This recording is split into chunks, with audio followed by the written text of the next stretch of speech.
Okay,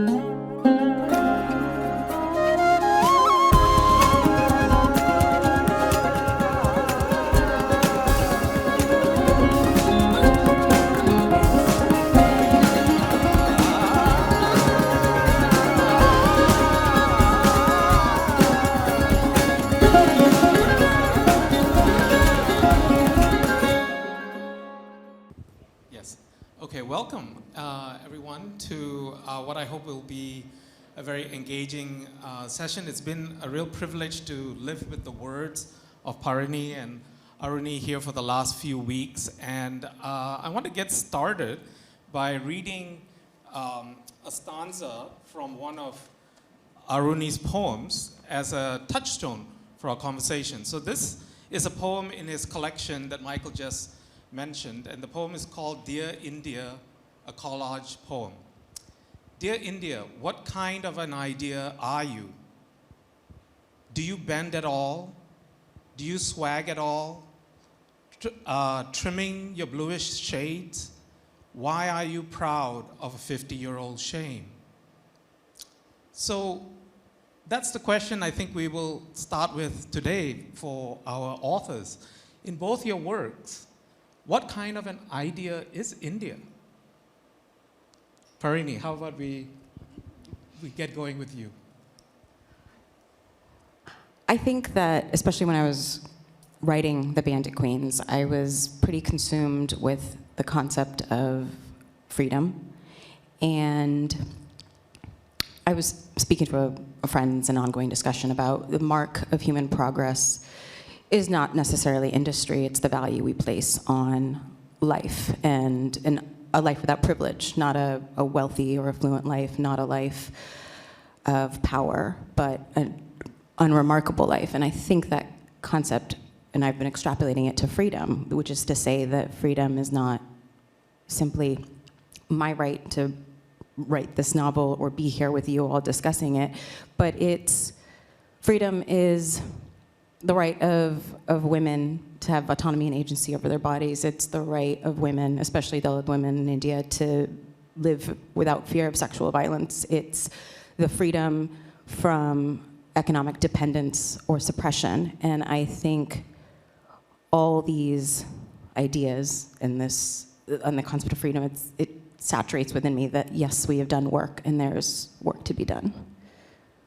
So your novel is a dark comedy, but it has a sorority of anti-heroes, if one could say, right? So there's a group of women who have to become bonded over their struggles against strictures of oppression that they face as women, even though they are from Hindu, Muslim, lower caste, upper caste backgrounds. But they are finding reasons why they need to come together in order to tackle the problems, very real problems of life and death, almost, that they are facing. And in that, the inspiration that they reference, which is the title of your novel, is the Bandit Queen. And that is, for those of you who don't know, the Bandit Queen was the moniker of a very famous woman rebel. She was born of a Dalit background and eventually led a multi-year long resistance and rebellion against the forces of patriarchy and sexual violence that she herself had been brutally subjected to. Can you tell us a little bit about what led you to bring the Bandit Queen as the touchstone for these women who come from so many different backgrounds? Absolutely. I'm really happy you said that remark about the kind of anti-heroes, because the original Bandit Queen absolutely falls within that, like, heralded but maybe questionable decisions.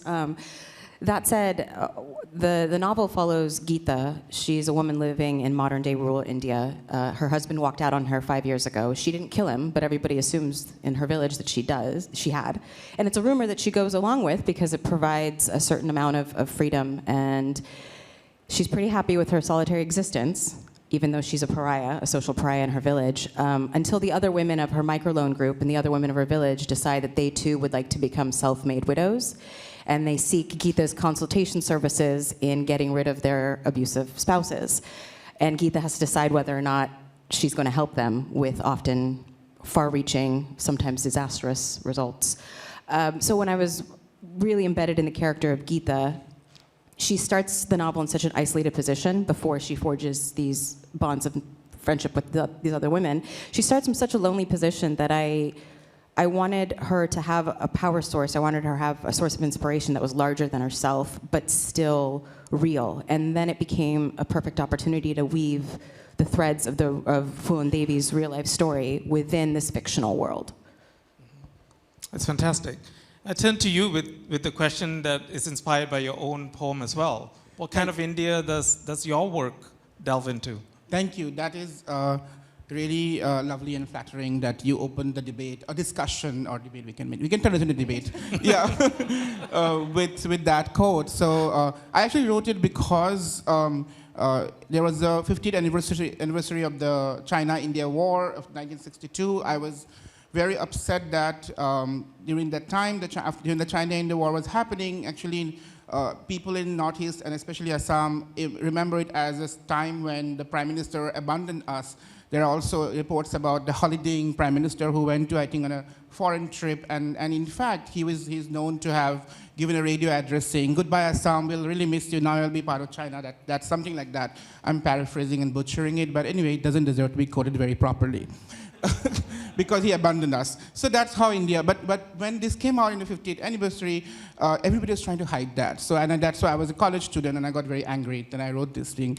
And obviously I was getting angry with a lot of the online chatter and the newspaper during that time. But for me, the idea of India, I think there are 2 billion ideas of India because we are so many of us, right? So there's no one India. Nobody can actually claim. Anybody says that actually is either lying or they're being delusional when they say that I have written an India book, because you can't have an India book. I mean, even Garcia Marquez didn't dare to write a Colombia book, you know, such a small country compared to us. But coming back to that, I think the idea of India for me has evolved over the time.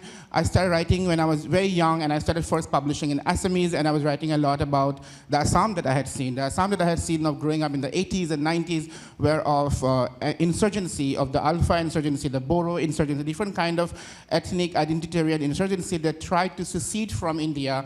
And the body count when I left India, it was almost 50,000, and people have not kept a track because in the larger imagination, political geopolitics, Assam doesn't really matter. We send just like 14 MPs to the parliament, so it really doesn't matter in the electoral calculations as well. So for me, the India that I grew up seeing was the India of violence, India that was treating us like a quote-unquote, I don't have any problems against stepmothers, but in the Northeastern imagination, there are all these folklores where stepmothers are terrible. You know, they are like Lalita Power if you have watched Bollywood movies. So the stepmotherly attitude of India towards Assam and the Northeastern states was often a part of our conversation. So for me, India was this cruel stepmother who was our mother but was not mothering us, was ignoring us, torturing us. And you know, growing up in the 90s, I always saw that and the military presence, the black commando presence constantly checking us, and every day I grew up with news of violence, of rapes, of massive ones, and bomb blasts and skirmishes. So that's the India. In fact, I was absolutely shocked by two things when I actually came to Delhi to study literature in 2004, because I saw that many of my friends, both men and women, they would argue with policemen. We were terrified of policemen because we don't argue with people in an AFSPA region with policemen and military security personnel. They might just shoot you or might just put you in jail because you don't need a warrant to arrest anybody in the Northeast because of AFSPA or the AFSPA states. So that was one of the India. But over the years, I think my idea of India has evolved and changed and probably hopefully matured, because a few years ago, my father is also a writer. He wrote a book called We Are All Traitors, Dehodri, he said himself, by which he means that we are not critiquing as the state enough.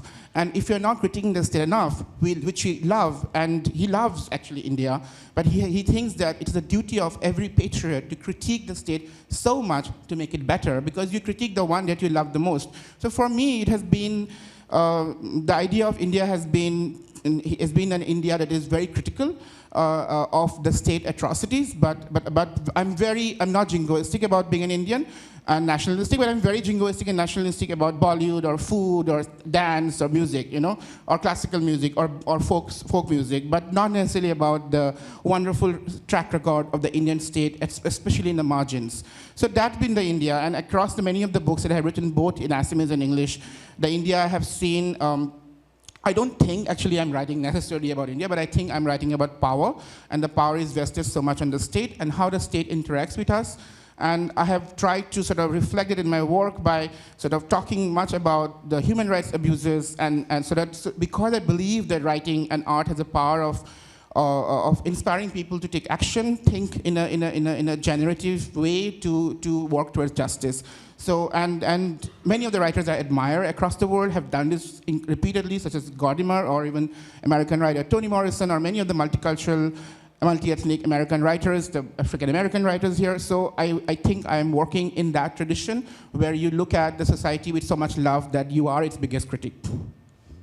That's amazing. It makes me then wonder, when we take the idea of India, and especially India in its modern sense of being a nation state that was born in 1947, we often forget, when India became independent, more than half its current land territory was actually not a part of the Republic of India, yeah? There was all the independent kingdoms that were eventually incorporated, many of them through violent processes, military actions. Hyderabad, of course the ongoing one in Kashmir is the disputed question. But India as a nation building project has in fact been a very violent one, as you have narrated in your stories and in your novels, given the Assamese and Northeast experience.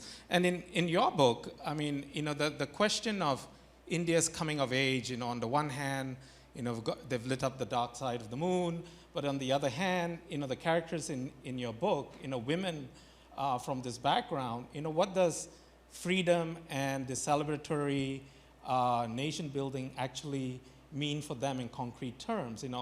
Are they free? Are these different areas of India actually integrated, equally into the nation building project, or, is it a cover for an incredible force of the state over, all of these different subjects, or perhaps not the greatest beneficiaries of Indian independence?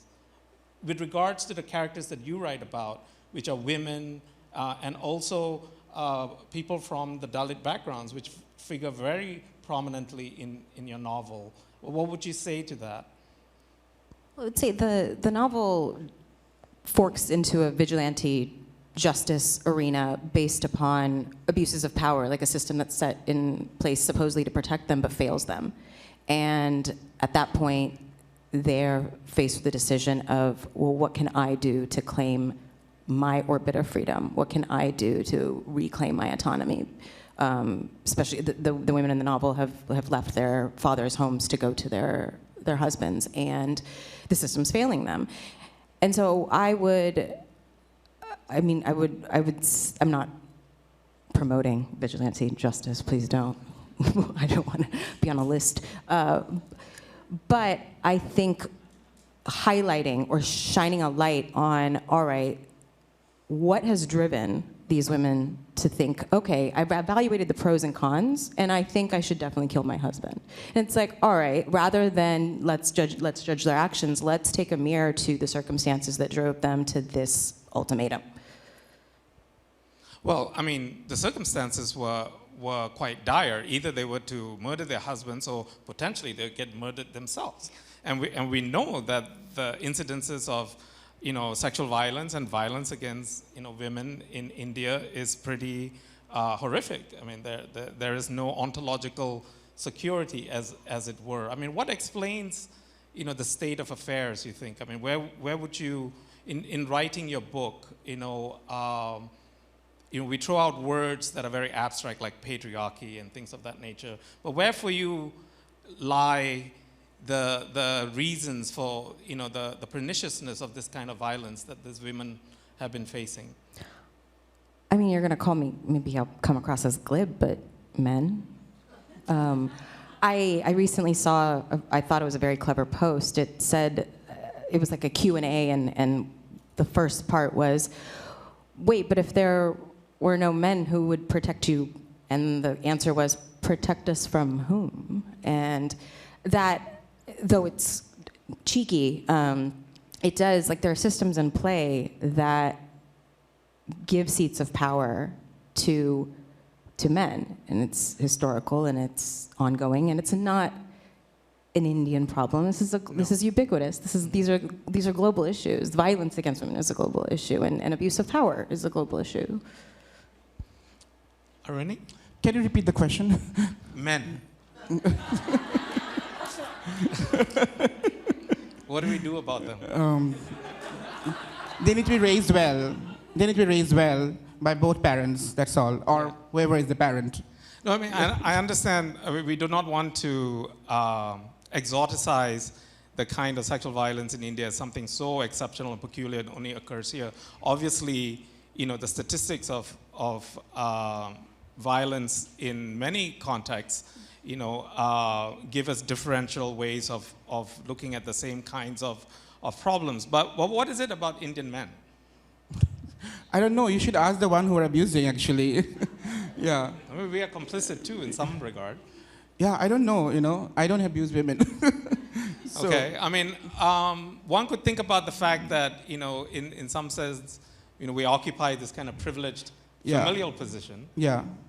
No, I don't know. I mean, there is a problem in the society for sure, but I don't really know what to say actually to your question, because I don't think this is something that I have intellectually thought about or researched. But of course, there is a problem across the society. It's not just with Indian men. I think sexual violence is a huge problem across the world, and in India as well. And there is a huge culture of impunity.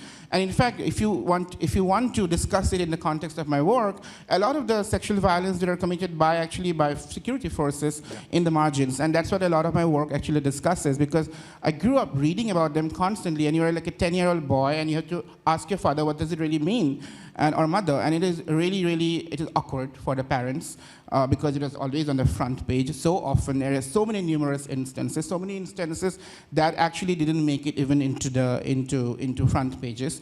When I went to actually research my novel in 2009, there were so many of these, all kinds of abuses, including sexual violence on women, that actually I had to listen to, record, and take notes, and they do feature very majorly in my poetry collection as well, definitely in my novel. What has really led me to think about it is as a literary artist, is that how do I represent this? How do I represent this, and how do I actually represent this in a very subversive way? So there's a scene in House of a Thousand Stories, which is my first novel, which is actually about the widespread extrajudicial killings that happened in the late 90s, and they were carried out allegedly by the Indian government, who imagined that these are sympathizers of the insurgency. And around, statistically speaking, 400 people were killed according to the government statistics. So that's like a really, really conservative estimate. There's a scene where actually a young girl who sees a group of security forces questioning on her courtyard of a young boy, Pablo, who is the main character. And she's so terrified, she starts to scream, and then she pees in fear. And because she only associates security forces with fear, not with protection, not with safety.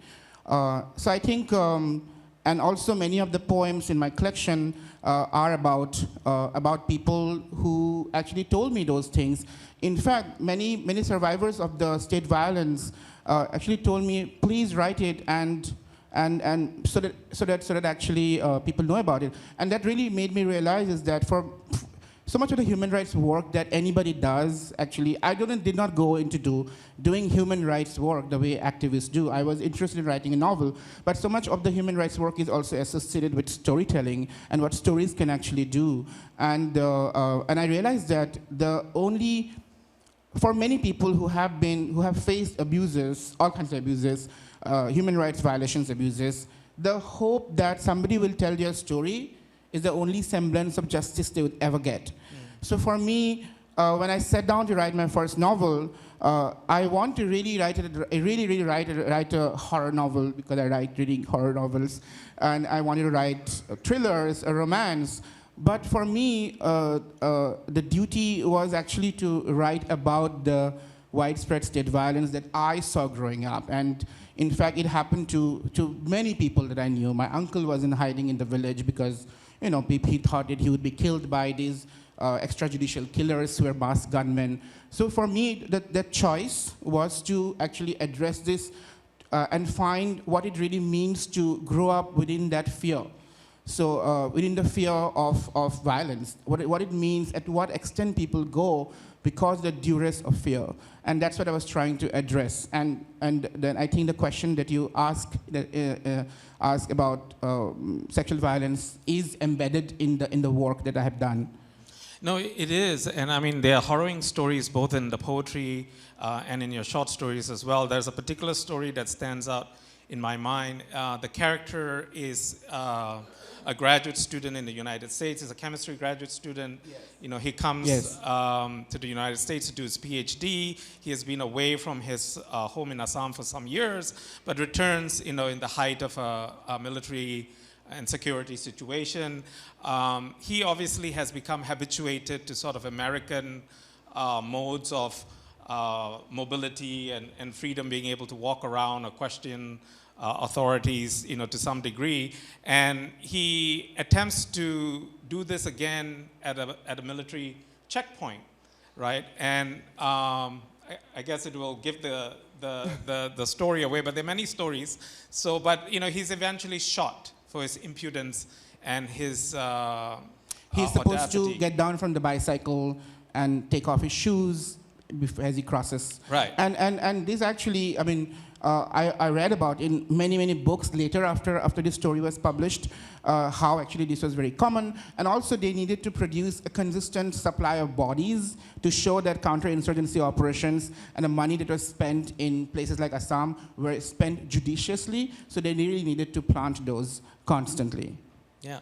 So, I mean, there seems to be like a mirroring, right, of the kind of masculinist violence, you know, wrought on bodies, you know, in order to ensure these hierarchies and subordinations, you know, and also the same kind of drive to impose hierarchy and subordination on women's bodies. But in your stories, I think, you know, we find that men and women are both being subjected to this kind of state patriarchy, state violence that wants this kind of social order where you're patriotic only in one particular way, right? Yeah. Or else you're anti-national or something. Yeah, which is even worse right now, as we all know. But yes, during those time, it was anybody who was a suspect, anyone who was in the rural parts of Assam in the mid-90s, they were all suspect, and because they all thought that everybody is a traitor. And it is also because in the late 80s, the insurgency movement gained massive popularity. And I think it would really be important for all of us to think why it was so popular, why an insurgency movement that wanted to secede and form a different country called Assam, it was popular at all, you know, because it means that people are really probably frustrated. But I also want to point out that when I was talking to a lot of people in rural areas, a lot of the sexual violence was also committed on men, actually, and people, and I met people who actually have survived such violence from the security forces, actually. Now, both of you are writers writing about India, but located in the United States, and you know, South Asian American literature. I think now we've seen many famous luminaries in the field of South Asian American literature just in this festival, but you are both young writers. You're coming at the heels of people who have established a presence of South Asian American writing. You are both very critical. None of you are writing the next Bandit like Beckham type, we can't belong in one culture or the other culture kind of dilemma. So it seems like South Asian American literature has moved on.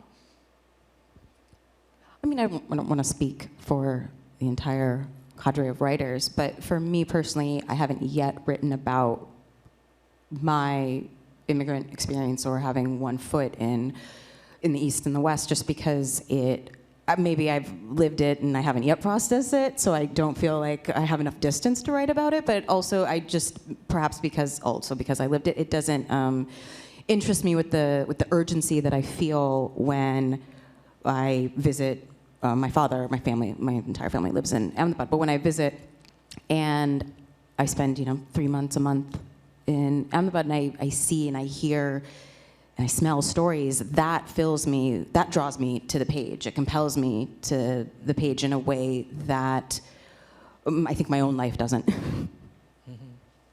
I do think that as a English academic, English department academic, I would say that I do think the South Asian literature has definitely evolved a lot, definitely. What many writers used to call, even novelists used to call, the sari mango novels. And one of my dear friend, who is also a literary critic, called Bhakti Shringarpuri, she calls it the curry in a hurry novels, And I think there's an essay also, sari in a curry or something like that. But there's a certain kind of exotic South Asian novel that used to be very popular.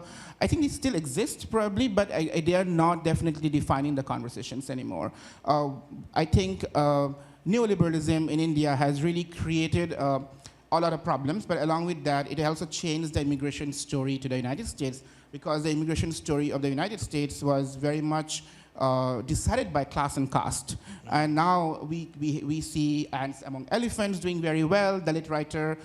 We see the work of Yashika Dutt, and we see the work of Sujata Gidla. We see writers from tribal communities, indigenous writers, writers from Kashmir and Northeast India, Nagaland, Assam, doing work in here, and or their children, the children of immigrants, writing and sort of expanding and enriching the canon. So that is changing the immigration story. But also back home, I think since 2000, I would say 2007 or 8, I would say approximately, I think there was a Frankfurt Book Fair in 2009, where India was a theme, where for the first time, I think, if I remember, translation was a big deal. And there has been a huge sea change in Indian literary scene.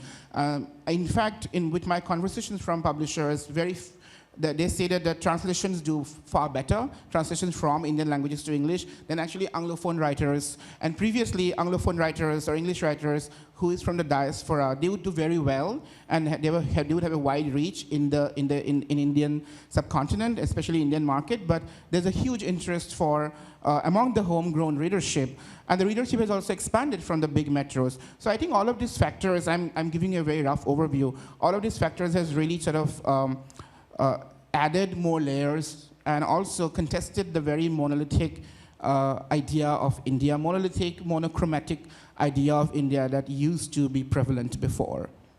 Yeah, I'm really glad that you mentioned or brought us back to the question of caste as something that has emerged in pronounced ways. We are of course witnessing right now in the U.S. a greater awareness about caste politics, like Seattle passing California, Seattle, universities across the U.S. having to be moved to pass civil rights ordinances and laws, protecting people from caste discrimination in the United States. There are a number of very poignant passages in your book that describe this, and I'm going to just read a very small, quotation. One early morning, long before Geeta was born, 2 lower caste girls, 13 and 12, were found lynched by their dupattas, their pants pulled around their ankles, dew dripping from their fingertips.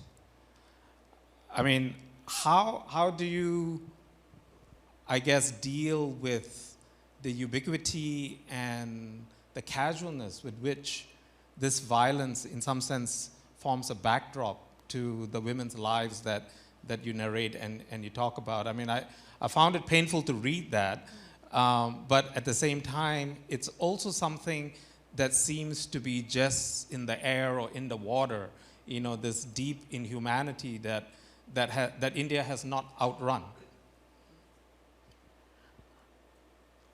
I think to literally answer your question, I think how I deal with it is through writing and rewriting and rewriting, because that particular passage you just read was from a real-life headline back in 2014 up in UP. And I think when writing, I'm feeling all the emotions. I'm crying, I'm indignant, and I'm full of rage. And that's fine for a first draft, but in the rewriting process, you think about what would have a bigger impact. How can I phrase this to have the most reach and feel like and have the reader maybe feel like they got punched in the gut? And I think kind of the frankness, as you said, like the matter of fact, like, oh, it's in the weather. We have to check for the threat of sexual violence as if we're dressing for certain types of weather. I think that frankness is even more chilling because these characters are inundated with it. I mean, obviously they're still terrified, but it's in the air, and then that kind of stripped of emotion makes it even more chilling, I think. How do you handle it as a writer? Handle the violence. Yeah. I think violence, I handled it. I read so much when I was growing up, so it was for me, whatever I read is shocking but not surprising anymore. I have been reading a lot about a lot of reports these days about the extrajudicial killings, Judiciary Commission reports, and they're pretty gory. But at the same time, I think to be able to read something, imagine something in an unflinching way is what my job is. When Toni Morrison was writing Beloved, she was not able to write, sorry if you have not read Beloved, but she was not able to write the scene where Sethe is sawing her own child's neck. So she kept on going out of her room and coming back to the writing table, and then she said, you had to imagine doing that to your own child, and that's what the job of a writer is, actually. And it is disturbing and challenging, but having grown up with so much backstories, that definitely helps. But I think one has to be faithful, otherwise, I'm a director of a creative writing program, but in many creative writing programs, it is often said that, also in the publishing culture and the online culture nowadays, it is often said that you should not write violence in a violent manner. But how do you write violence in a non-violent manner? It should be somehow aestheticized, I don't know, Quentin Tarantino style, who knows? But the truth is that if you are not writing violent in the most violent and with the most clinical precision, you're probably a coward writer. And you have to do that, you did that, because if you're not writing it without fear, with courage, people are not going to know what really happened, and you have taken up this job of doing that. So I think it's disturbing and challenging, but it's part of the job. What has been the audience response? I mean, both of you are kind of veterans of the literary festival circuit, like JLF, but you've also been to high schools, you've also given talks in many different venues. So in the reception of your work, I mean, tell us a story that stands out as to how the audience has actually come to your work and how they've taken what is very difficult material. I'd be very worried if a high school student is reading my novels. I recently had an event. I was invited by a local high school in the Bay Area. Some of the students read my novel for their summer reading, and my first question was like, "You allowed them to read this?" And they're like, "Oh, they're advanced readers. We feel pretty comfortable with the material." And so I went, and I'm very terrified of Gen Z, of youths. Like they really scare me. I'm always like, I want to be seen as cool by you, but I don't know things. And so I went fully terrified. And these children, like they're 16, and phenomenally like insightful, diligent, observant readers. They floored me with their comments and their praise. But then at the very end of it, they were like, okay, and now we have a list of opportunities and things we'd like you to address for the sequel. And I was like, sequel? And they're like, yes, we feel that, while the novel was great and enjoyable, we feel like you left some avenues open for these characters to do this and this and this, and this is what we'd like to see. And I indulged them, but then as they were talking, I was like, you're right, and I just started taking notes. And so that was an amazing experience, and had I let my fear of the youths have me not attend, I would have missed out on such a wonderfully interactive, inspiring experience. That's a great story. I see Neha giving me the time's up card, so I want to give a chance for a question or two. I hope we have that much time. For Aruni and Parini here, I can attest I've read all the books that they sent me. Thank you. These are amazing novels and a collection of poetry as well from Aruni, and they are all available right here. But does anyone want to ask a question? Yeah, please. Mike, please.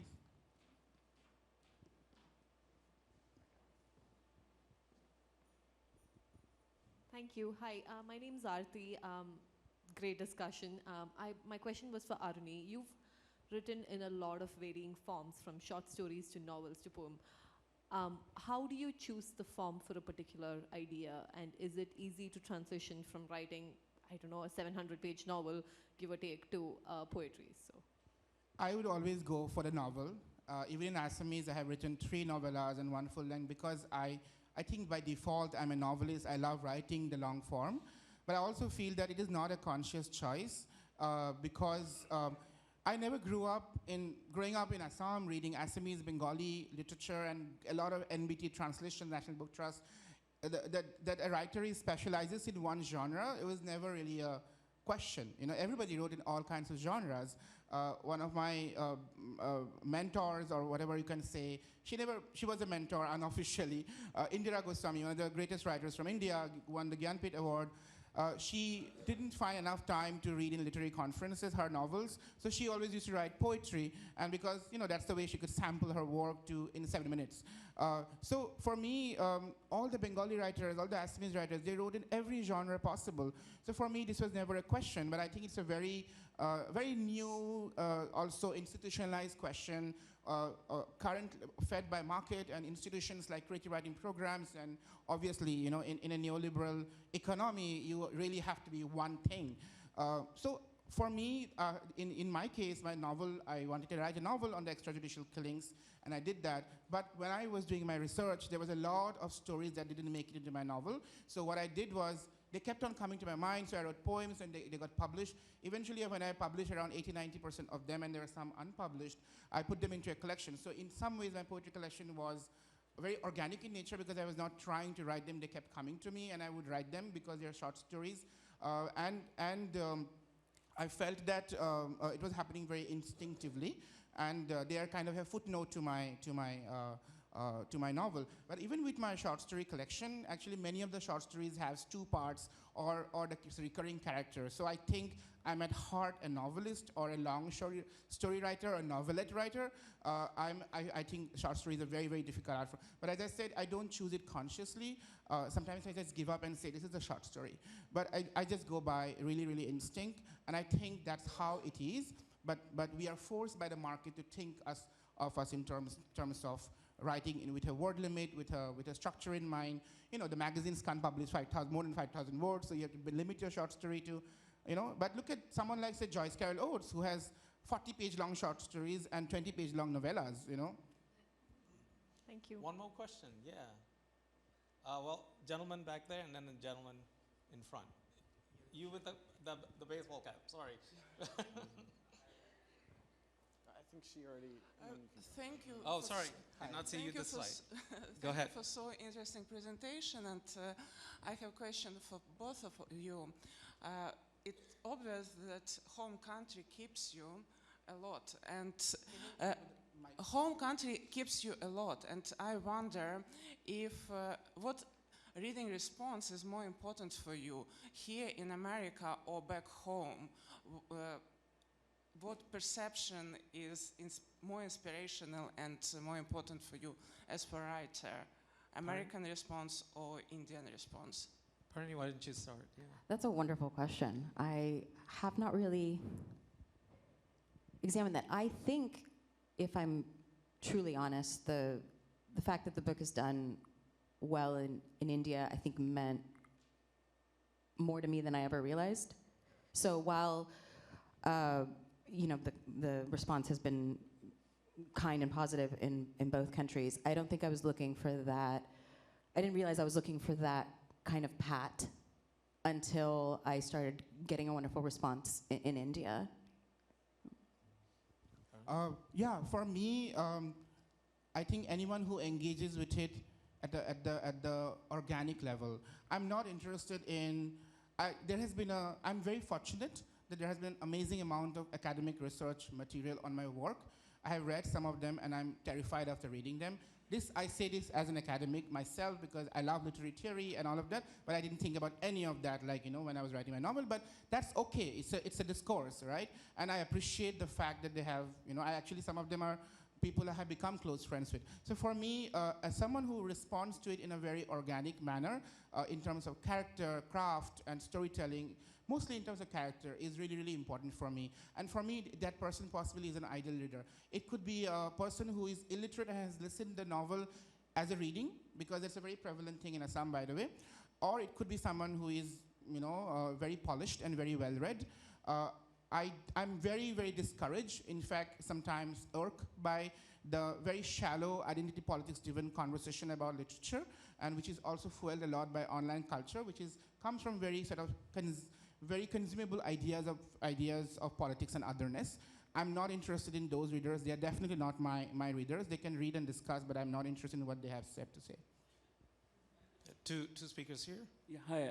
I have a question for Parini. First of all, thanks for the great conversation and narrating about your book. So I am intrigued by your conversation with the school students that you said that you were amazed how they interacted with you and how they were insightful. So my question is that what have you learned from your somewhat, you were not very looking forward to that interaction with those Gen Z students, right? And what have you learned, and what are you taking from that conversation to your next book? That's my question. Thank you. There's a question there from the chat. I think, I learned that the generation behind mine has language and tools that I feel very optimistic about in terms of repairing a lot of the history that's come before us. And whereas before I was afraid, and I think that Gen Z gets gets dumped on a lot for some of their habits and attention spans and predilections and whatnot. But I left that event so infused with energy and so optimistic about wow, the tools that you have at this age, the language you have and the ability to communicate and express yourselves and the confidence you have in being yourself and identity was phenomenal. I was staggered. So I left just feeling really optimistic, and perhaps I can infuse that optimism into my next work. I think you had a hand up, and a mic here. We will do you with the mic and then get a mic to this gentleman over here. Yeah. All right, go ahead, sir. To Aruni, 50 years ago, as an Assamese, you felt abandoned by the central government. What do you talk to the people in Manipur now when the center is even taken to task by a Supreme Court? I haven't spoken to many of my Manipuri friends, but I feel terrible about what's happening. And I was not born 50 years ago, but I'm telling you how it has been remembered in literature and narrative. Yeah, so it's terrible what's happening in Manipur. Okay. I think you may have the last word. Very good. This is going to be a doozy, don't worry. My name is Sanjay. Parini, I do share your existential dread of Gen Z. You have to tread carefully. It's always surprising to me how much research needs to be done to write something like a novel, not a historical book, but a work of fiction, there's still a lot of research that needs to be done. And I'm wondering, you both sort of, your books sort of delve into some pretty dark themes. And I'm wondering, what is your, I mean, with what you've read and what you've taken away, I can't help but think about sort of the cheapness of a human life over time. And I'm wondering, are you optimistic or pessimistic about the value of that human life now as opposed to before based on what you're seeing? Take it away. Yes, I am. I'm very much optimistic about human life. Every day I write, and I go very hopeful because I know my characters, even though they are in the most horrible situations, I see a lot of beauty in their everyday struggle. And I want to say this with an anecdote. I wrote multiple drafts of House of the Thousand Stories, and it is set in a location called Mayong in rural Assam. When I wrote the first draft, I read whatever I could lay my hands on the extrajudicial killings that happened between 98 to 2002. And it was a very angry draft. I was very angry because I was just like Pablo, very young, discovering the history of my state and my homeland, and I was trying to understand those both as an intellectual and as a I was just an undergraduate student when I was writing the novel. I was in my hostel room in Delhi University every day, bunking classes and writing it. But the first draft was really terrible, and because I was so angry. But then I read the writers I admire, and I saw that they were always in search of beauty in the most darkest times, and the small things, the everyday things. And they were writers from everywhere, like Ashapurna Devi's trilogy, Pratham Pratishruti, who was a Bengali writer, Indira Goswami's works, Toni Morrison, Nadine Gordimer, Chinua Achebe. All these writers actually, they wrote about some of the most terrible things in the world. But like, who would say Beloved is not a beautiful book? It's an absolutely beautiful book, written with so much humor and horror at the same time. So for me, it has been, every day it is about actually seeking hope. And so coming back to the story, when I was revising it, I took out all the atrocities and the direct confrontation outside the narrative and brought back the daily resilience of the common people of the village and how they were negotiating it. And so the story was about scandals, about love, about sex, about having a conversation over a meal and bursting into a quarrel. And the story, in fact, is actually divided between a wedding and a funeral. And in both the times, really some funny incidents happen along with the tragic incidents. And I think, and what I realize is that every character actually are completely unabashed and greedy consumers of everyday life. And that's what keeps me going every morning when I wake up. Yes. Thank you.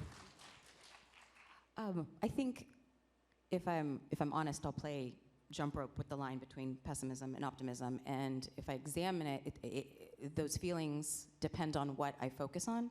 And when I read the news, sometimes I feel like I'm in the depths of like, this is hopeless, this is a downward spiral. But if I lift up my head and I see random acts of kindness, if I see people being good to each other, if I go to a high school, and then I get buoyed with optimism. So I think I have both. I think I have like this, but it just depends on what I choose to zero in on or choose to focus on. Well, with that, I mean, I think this is a session where we can certainly give the authors a round of applause, but I think we can give this amazing audience and a you round of too, applause Mohan. as well. So.